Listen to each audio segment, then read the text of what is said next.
Au fil des milles parcourus, les équipages ont placé leur monture sur le grand échiquier de l'Atlantique Nord. Le jeu de chacun, après une semaine de course, est bien lisible. Calé sur une trajectoire nord, très proche de la route la plus courte pour rejoindre l'Arc Antillais, Virbac Paprec 3 et Hugo Boss occupent solidement la tête du classement.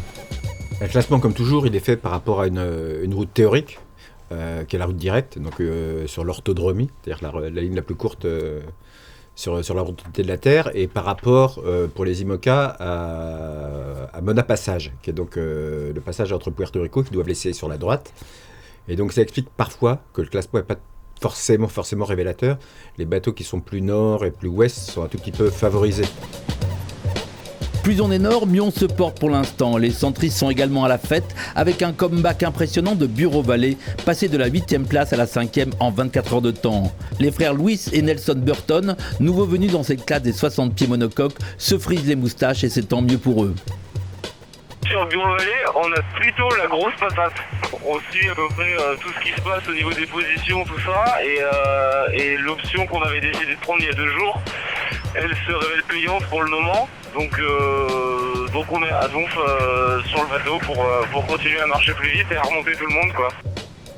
À bord de Mirabeau, de Banque Populaire, l'ambiance est à profiter avant toute chose d'une mer enfin assagie. On est en train de filer au reaching vent du vent de nord avec des grains successifs. Et enfin on a retrouvé un petit peu de vent qui n'est pas de face. Ça fait du bien, le bateau est content. Et par la même occasion, nous aussi, on est contents. Il va falloir être patient. On peut passer dans un trou de souris et si ça passe, ça peut être pas mal. Sinon,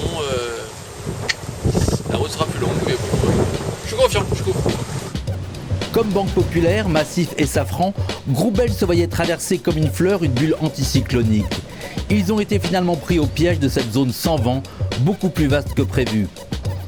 On s'est bien fait avoir.